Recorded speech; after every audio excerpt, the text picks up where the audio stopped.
Good afternoon, and welcome to another episode of 12 Faces Sober Speaks, episode number 39. I am Kenneth L. Watson Jr., your host. Today we have another wonderful guest. I'll introduce her in just a second, but before we go into the interview, make sure you shop 12facessober.com. You can get merch like this. You could also get a signed copy of my book, 12 Faces of Sober, that just went #1 on Amazon on February 22nd of 2022 in 2 different categories for the ebook version. That's the alcoholism and for a short read. And you can also get it on Amazon. All you have to do is just type in 12 Faces of Sober. And some things that I have on the agenda as well. I just completed my children's book, basically about me growing up playing baseball in San Diego, and I'm talking about that. And I'm in the works of pretty much pitching it to a publishing company out of Minnesota, and that one's done. And all I need is the illustrations for that. And the third book I'm working on is my Army book, and that should be done probably roughly, I would say by June, complete and out ready to be sold. So look out for those 2 things. And as well as speaking engagements, I'm in talks with a couple agencies here in Florida, trying to do some public speaking, utilize the 2 degrees I have in communications. So I look forward to doing some more networking and, getting my story out there to as many people as I can as possible. But like I said, today's guest, I've been following her now, I would say about, maybe 2 months on IG, if not a little bit longer. And like a lot of the other people in the sober community, she has inspiring not only videos, she has steps for women, but men follow some of the steps too to, maintain sobriety, maintain, certain things as far as your anxiety and, workout tips. And it's not only inspiring to women, but it's inspiring to men like myself, because you always got to have somebody push you. And the good thing too is have someone push you that you don't really know. And that's one thing I like about, a lot of the people on social media, is because we're all kind of working towards the same goal, regardless of if it's across the world or in our backyard. But we're all trying to maintain a healthy, sober living. And even for those that may not, we're allowing, we're seeing people that are. And so that to me is definitely motivating.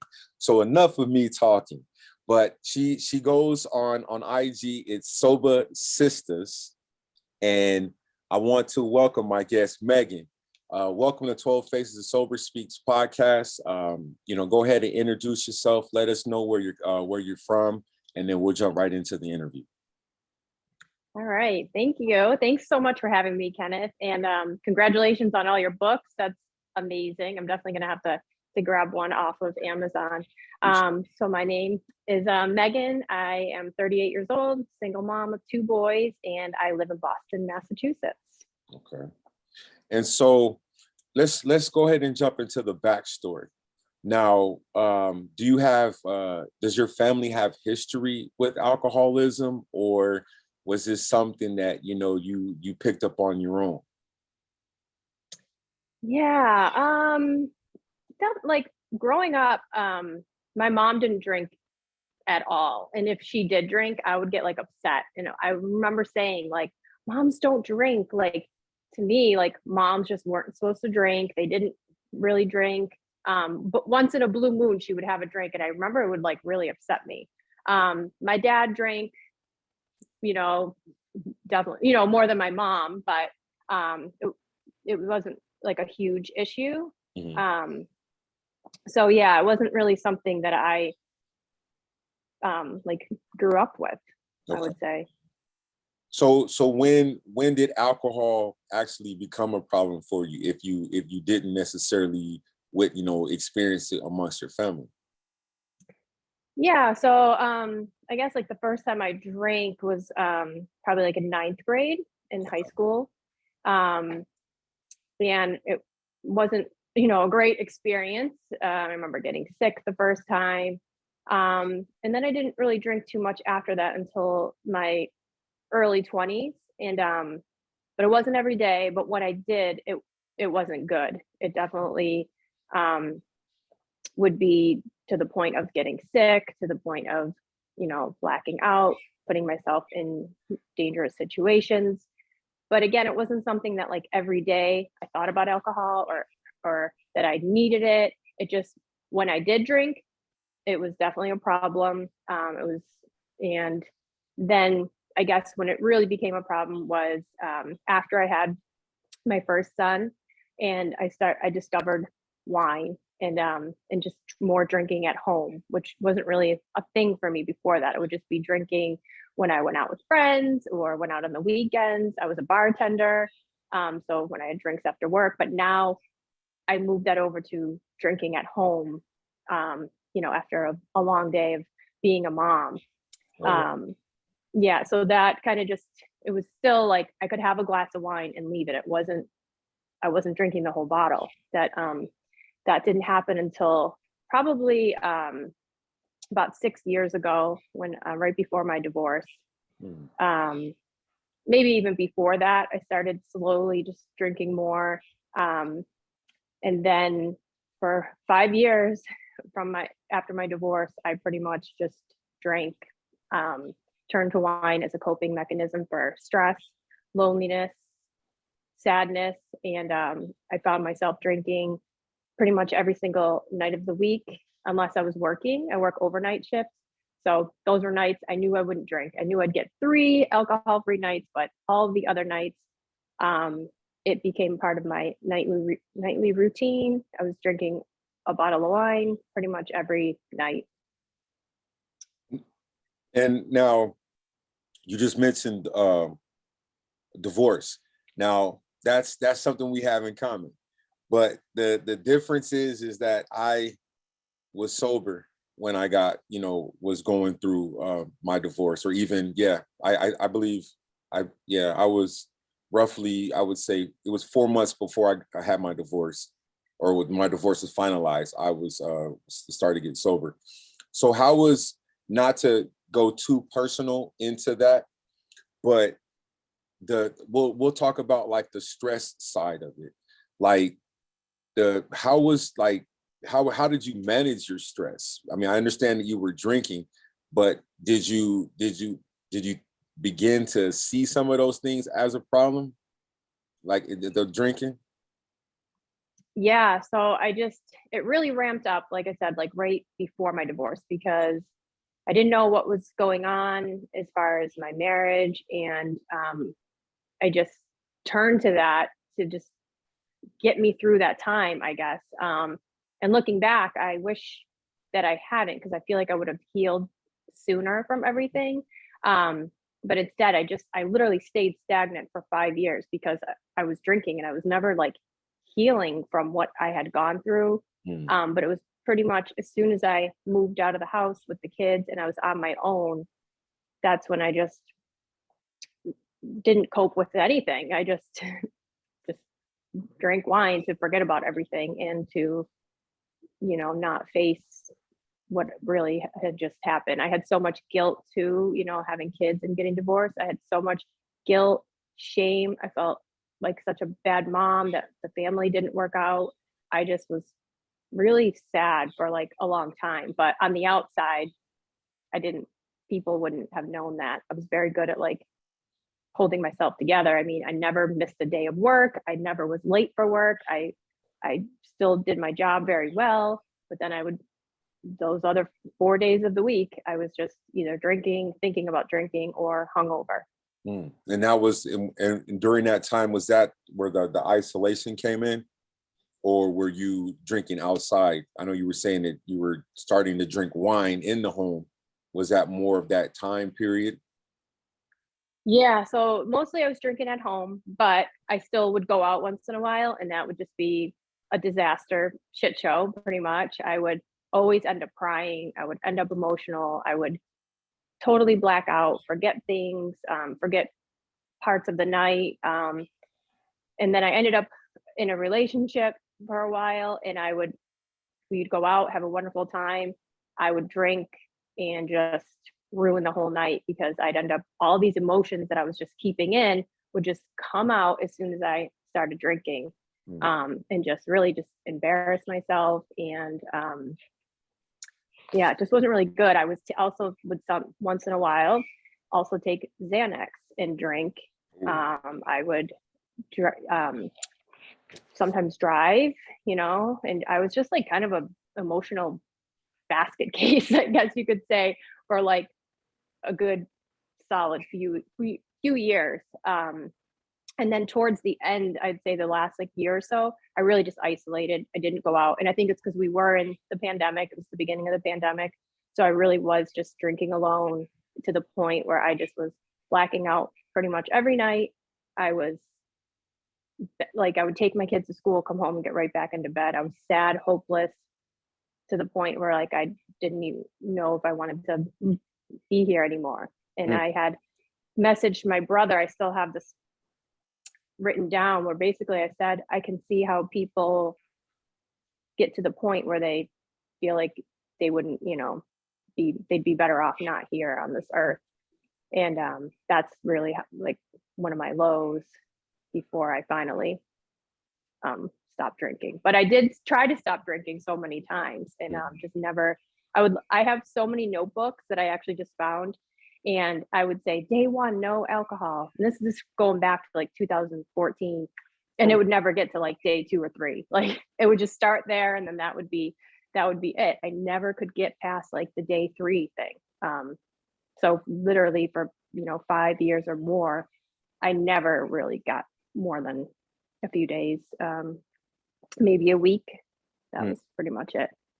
And so was that the message you sent to your brother, was that like when you realized that you had a problem and you needed to stop, or this was something that was already in your mind, but it took you to send that message to?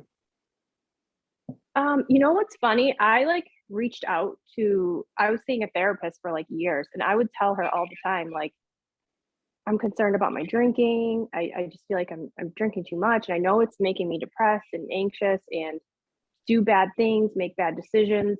And she really didn't guide me at all.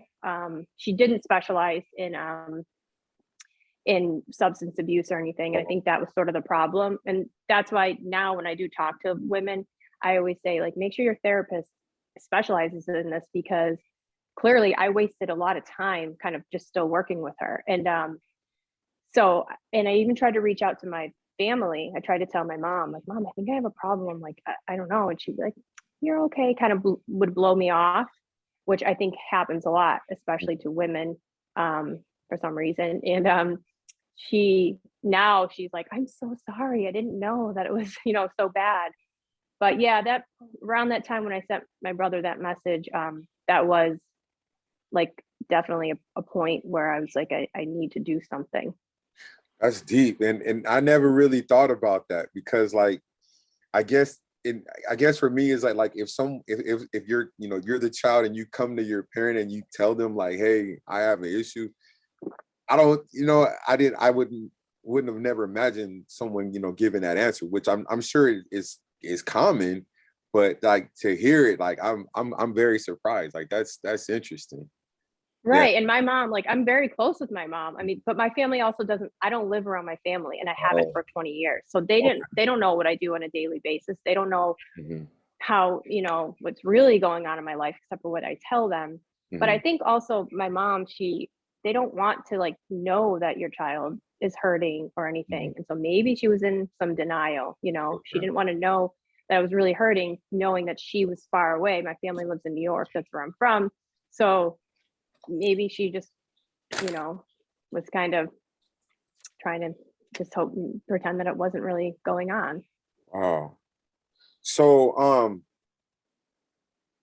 so how did you quit? Like what was the steps for you to, after, like you said, okay, we can play out the scenario. You sent the message to your brother, and so what happened after that? Like, did you just say, okay, you had a few more days of drinking, or just it was like enough was enough? Yep. So it was I did finally switch therapists and I got a psychologist, which did help. But then I kind of had my rock bottom moment, if you want to call it. It was the day after Christmas. I didn't have my kids, so they were with their dad. So that's always an emotional time of year. I don't have family around here, so I was alone. The day after Christmas, I drank a bottle of wine by myself, which was pretty typical. Passed out and woke up at like 3 a.m, you know, which is pretty normal because you pass out, you think that you get great sleep, you know, when you drink, but there's always that middle of the night wake up. So I woke up and just crying and was like, what the frick is wrong with me? Like, what is wrong with me? I did it again. Here I am, just like praying like out loud, like, please just somebody help me, you know. And so I was like, I had joined a online sobriety, like Zoom group type thing. And I was paying for it. I had signed up for it, but I never went. So I was like, you know what, I'm going to go to a call. I thought about going to AA a million times. I looked up the meeting times in my area. I just, for some reason, couldn't get myself to go to one. So I was looked up in my email searching to find the list of the calls to go to. Meanwhile, while I'm looking at my email, I find this other email that I won a scholarship to a sobriety course for women, which, well, actually, I don't know if it's just for women, but through We Are the Luckiest. I don't know if you've heard of that book. It's a sober book. And I had applied for a scholarship basically saying, I really need to take this course. I need help to stop drinking. I'm a single mom. I'm a healthcare worker. I, you know, had to write something, which I probably wrote one night when I was drinking. I kind of had even forgot that I applied for this. Well, anyways, they said I won the scholarship, $750. And I was like, and that I had till the next day to claim it. So I took that as like, this is my sign. I remember I called my little brother who lives in California. So it was only midnight his time.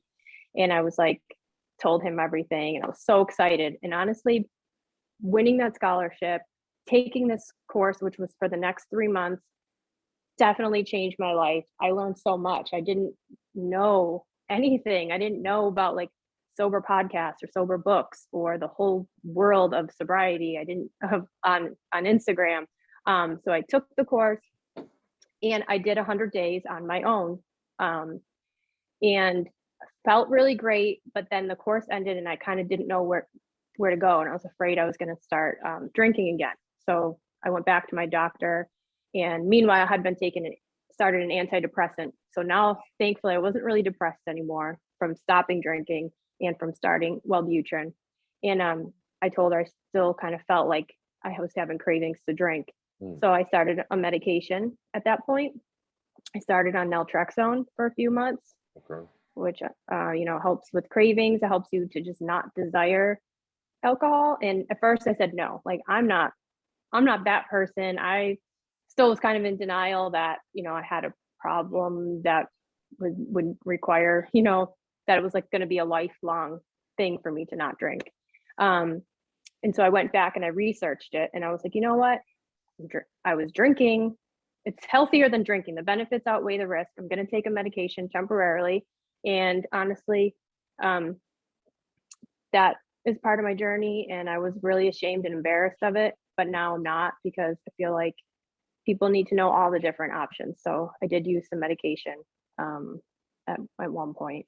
Okay. And then there's another similarity, because I actually, this is before I stopped drinking, I was actually taking, I don't know if that's the same medication, but I was taking Antabuse, which is the same thing, and that stuff makes you sick. It's actually different than that. Okay. It's different. This one is weird. Like if you look up online, like you it says even it helps you cut back, like even for some people. Like I never drank on it, but I heard maybe you could have like one drink. I don't think it's not where you are going to get physically ill. But you just really don't want it. And I think there's Vivitrol is like the injection version of it. Yeah, so it's similar, but it works different. It works differently. Yeah, I think I had the Vivitrol, because I went to rehab in 2014, and I think they had gave me that Probably shot when I got out of treatment. Yeah, so that's dope. And and like I said, that's kind of one of those things where there's so many there are so many similarities, like there are other, there's methods in terms of taking a pill to prevent you from drinking, or if you do drink, you're going to be sick like I was, throwing up everywhere. So, that's definitely a good thing. Now, now here it is. So you didn't have to go to any, you had to go to rehab or anything like that. Or No, I wanted to. really? Okay. I searched, I forget about like all these things that have happened to me over the last like couple years, but I would search like rehabs in the area, like outpatient rehabs, because I'm a single mom here. I don't have family. Like, what are my options? Like, and does my insurance cover it? And then I was worried that my ex-husband would see that our insurance was paying for me for, I didn't want him to know and like somehow use it against me that, I was a bad mother or unfit mother or something, even though that was very far from the truth. I was worried about that. And I think that was like another thing I did bring up to my family, and they kind of blew me off. Like, and I think it was just because they don't know, like, they're not educated on this. And so no, I never went to rehab, but sometimes I kind of wish I did. I did want to just escape from my life because it was so out of control and unmanageable, and just I did want to be like, can you just put me somewhere for like a week? I need to like, or a month, like I need to get my life together. So kind of just eventually sort of did it on my own way, kind of took bits and pieces of things. I did do some online support groups, and that was helpful to realize. One group, when I first went on after the first of the year, had hundreds of women on this call from all over the world. And that's when I realized I'm not alone. Like, I thought I was the only mother, the only woman like that was really struggling and drinking by themselves, being so lonely and crying, but there was so many women on this call. And that's when I knew I wanted to create something like that. That's amazing. That's amazing. And so let me see. So how, like, so now we're almost like at the point of like today. So walk me through like the early stages of your sobriety. Like what was that looking like? Now you're without alcohol, you're basically facing your problems, head on. You're not, wallowing in your, whatever it was from your past. Now you're dealing with it. So walk us through how life is now sober. My gosh. So it's completely different. I'm a completely different person, but at the same time, I think I'm who I've always been, but I was being like watered down by alcohol. So the beginning, I really just kind of retreated. I started a whole new evening routine because I knew that was part of my evening routine, was like, what time can I get my wine? How early can I start it? At the end, I was drinking when I came home from my night shift a few times. I was drinking in the middle of the day when I had to work at night. So I really had to just change my whole routine. I started getting into adult coloring. Sounds kind of weird, but it's really good for anxiety and stress. So I bought a bunch of adult coloring books with markers and all the stuff. And I just would color and listen to sobriety podcasts all day and night for like at least a month and a half. So I did that in the beginning. Trying to think what else I really did in the beginning. Started working out like consistently. And just since then, I've always had an issue with like confidence and self-esteem. And I think that's maybe why I did drink, to maybe give me, the liquid courage and all that. But now I have the confidence that I always wanted. And I think it just comes because it's so empowering now to be able to live this life knowing that it's against what society says is normal. Like, it's normal to drink and all that. So I feel just so good. I've done so much more in the last year and a half than I did for those 5 years prior. I'm a radiology technologist. I work in a level 1 trauma hospital here in Boston, but I always wanted to help people with a healthy lifestyle and eating healthy and all that, which is kind of ironic because I was so healthy in every aspect, yet I was drinking wine every night of the, I was drinking alcohol all the time. So it's just funny. So I went back and got my health coaching certification over the last year. So I did that. I'm getting my yoga certification, something I always wanted to do. I was able to cut out really unhealthy people in my life, kind of left me with just a few, but I'm okay with that. And yeah, life's just really, really good. I actually like myself for the first time in my life. Like, I used to never be able to look in the mirror and be like, I love you. Or, like one of my friends used to always be like, just say like, you're beautiful. I love you, to myself.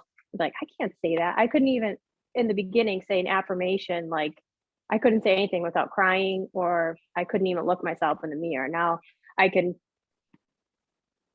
look myself in the mirror and be like, you're pretty dope. Like, you're awesome. That's what's up. That's how it should be. You know what I mean? Like, as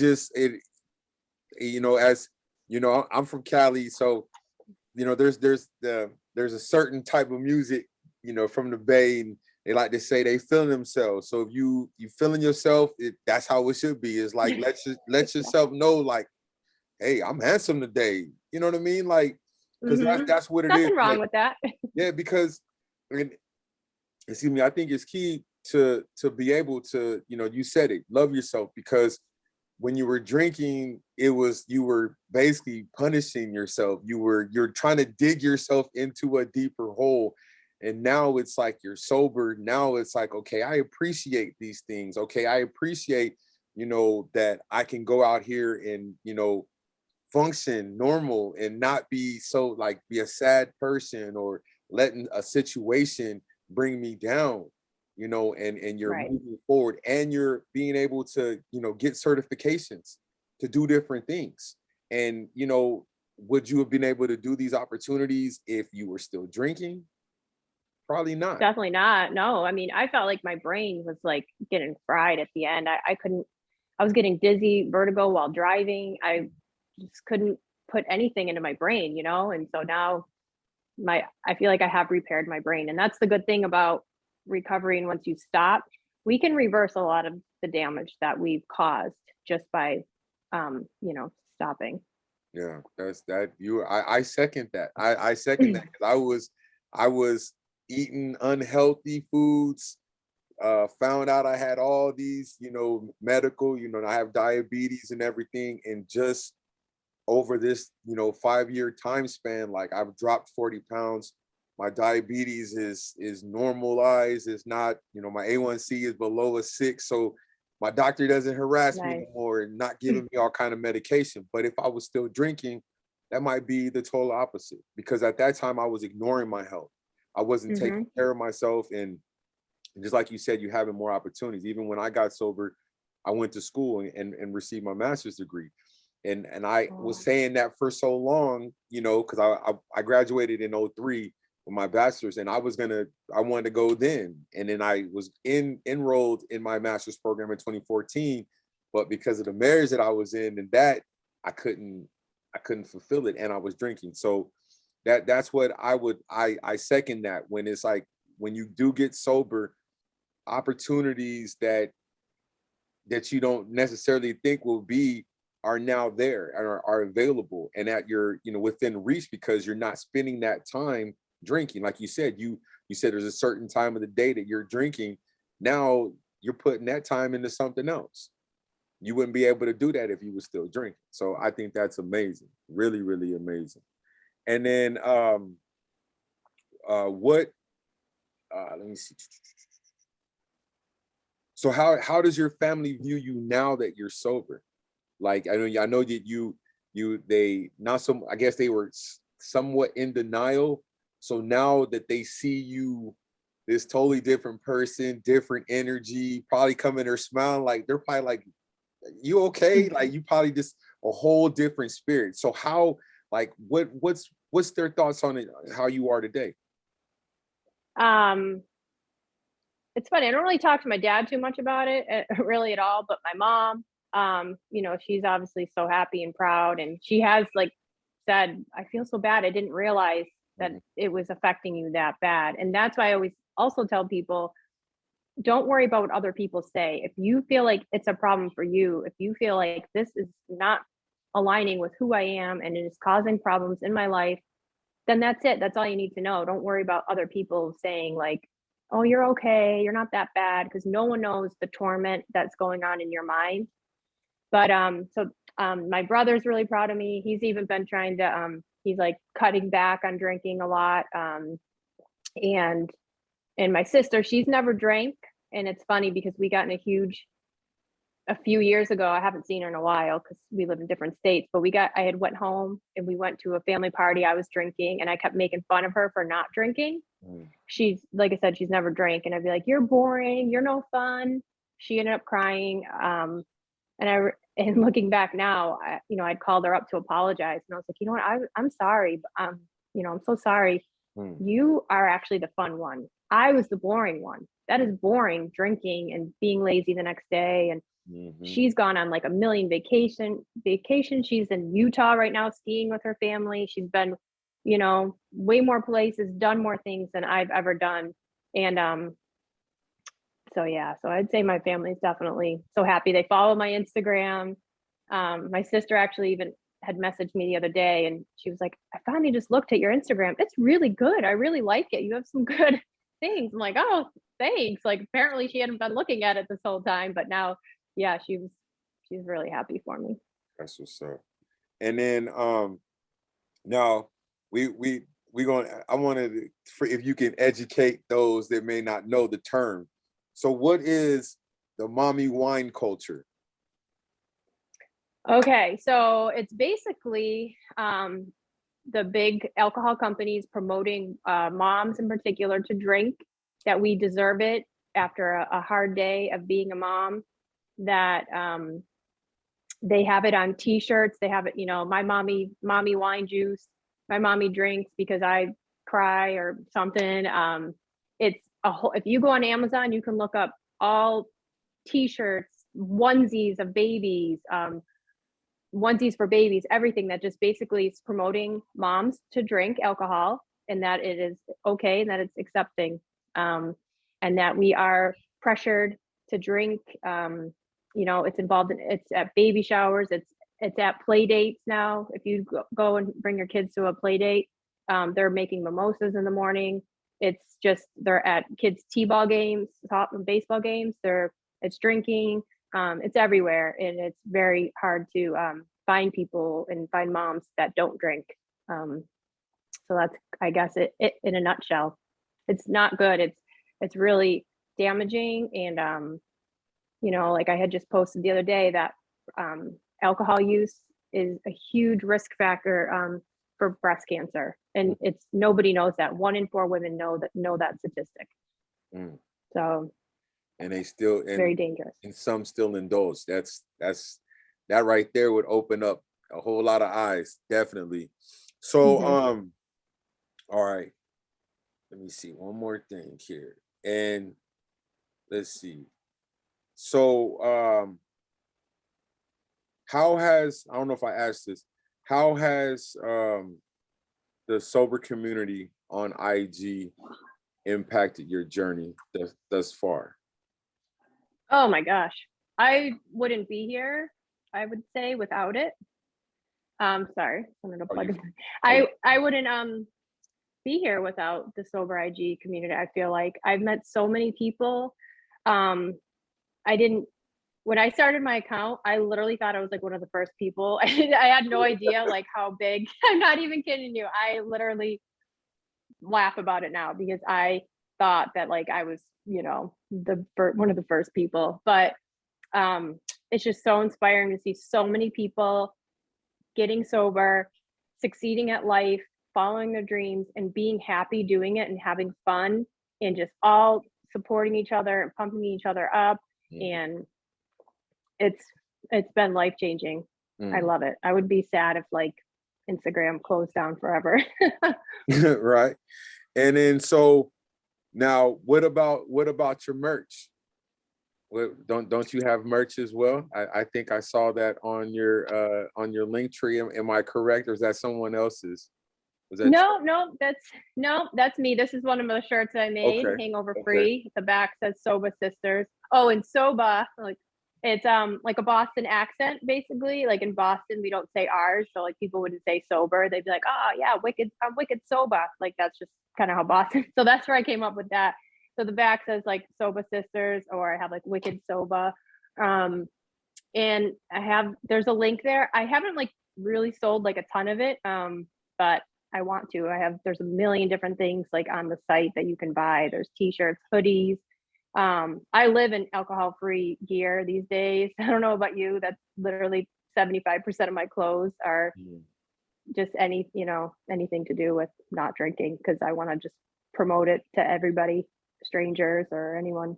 Yeah, I'm not gonna lie. I wear my own merch like every day, and then people out here look at me because, for one, and I because where I'm on the beach, so it's like even if I go to a restaurant, if I go to the bars is there, so people looking at me, and I'm just like, this is who I am. Like I don't Yeah. mind. I don't, and it's sometimes some people will stare, and then some people will ask me like, that is really nice, and I'm like, that's really who I am. Like this is my Yeah. book. And then they might Google you later. Yeah.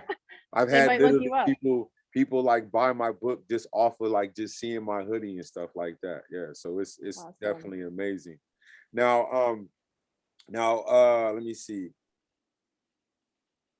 Here's the question that I had mentioned earlier. I was gonna say. So how did you feel this morning not waking up with the hangover? Oh gosh. Honestly, the best thing. I felt amazing, especially because my kids have been sick lately, and I've been thinking I had to run out in the middle of the night last night and get medicine. I wouldn't have been able to do that last night because I would have been drunk or, not in a good way to be driving. So I just feel good. I'm super annoying to my kids in the morning now because I'm like full of energy and like, or before I would just put sunglasses on and a hoodie and like get them to school, trying not to get sick while I was driving. And now, yeah, I feel great. I took my younger son to school. I went and did a workout, and now I'm here with you. It's just, yeah, life is I good. appreciate you. And then before I forget, I don't think you touched on your coaching. So what are the services that your coaching offers? All right, yeah. So first off, I offer 3 free sober support calls for women. I started that back in October, and it's on Zoom. It's a private group that if anybody wants to join, I have to, I verify that they're a real person, and I send them the Zoom link. We have a wonderful group of ladies that have literally, a lot of them have been coming since I started it back in October. So that it was getting so popular. I was having sometimes over 20 women on my call. So I added 2 more calls. So I have 3 calls a week, which you can find on my Instagram page, or you can message me and I'll send you the information. And then I also do like one-on-one coaching. I do have my health coaching certification. I also am a healthcare worker. I really just go off of like, I love to help people who are in the beginning, who are really just starting out and don't know where to start. They know they want to stop drinking. And I just help people, like, guide them to what might work for them. Some people, it might be help them get to a rehab, help them get to a detox center in their area. I've definitely have helped people do that. Some people just share everything that's worked for me, share my favorite books, my favorite podcasts. And so I do one-on-one coaching, and that's on my website. I have like a 30-day program and then a 90-day program. And we do a couple live calls like this a week, and pretty much message like every day, and just help support them and guide them to their road to recovery. And then I'll make sure that I put your link to your Instagram so that they can get on your link tree and follow the try to get on with your coaching and everything. Now, before we go, this is one of the last questions I have for you. what message would you have to those women that that possibly could be going through a combination of, still having problems with alcohol, issues with separation of a relationship. It can be anxiety issues, or those that are truly still struggling out there to that mommy wine culture. What message would you let pass on to them, or this is a two-part.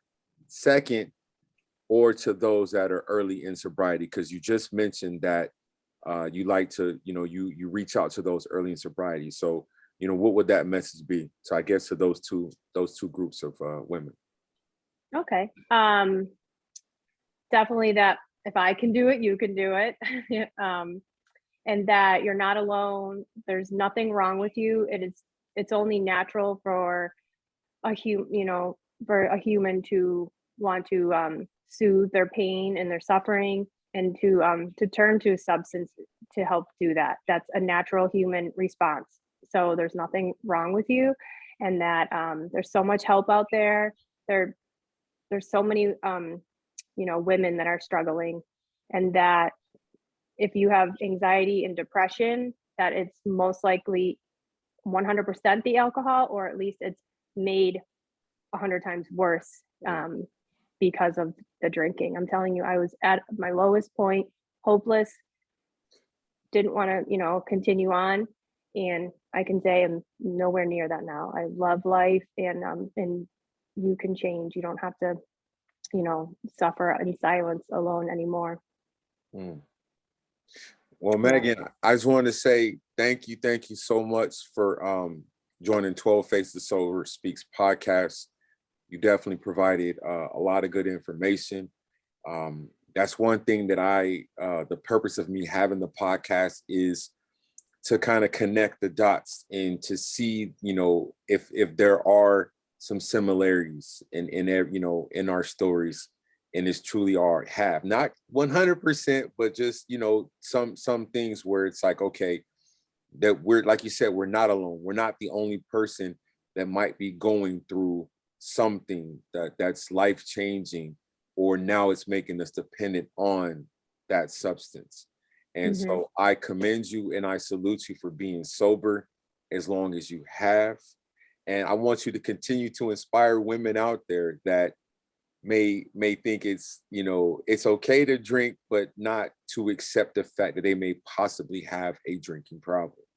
And that's where, and it's on both sides, just a macho thing. We don't want to admit that we have a problem. We want to continue to drink until it is a problem for us, or running with the law. So like I said, 12 Faces of Sober Speaks podcast is, I want people to come on here and be honest. And today you did just that. And I appreciate, just sharing. And, it takes a lot. I know that,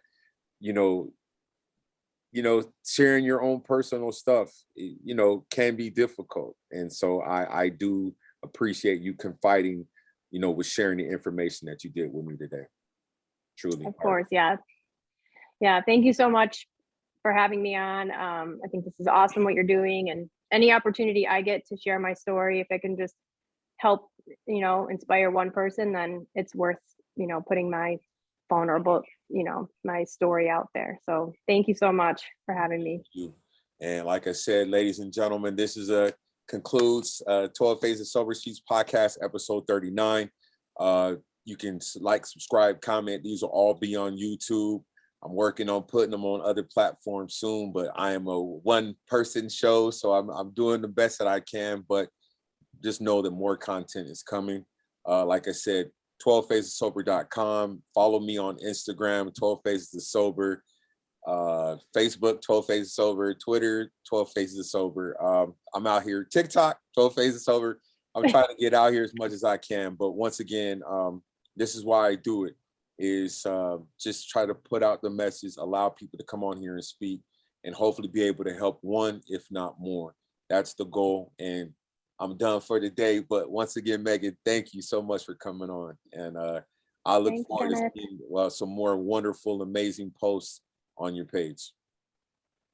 Awesome. Thank you so much again. All right, Take take care. care.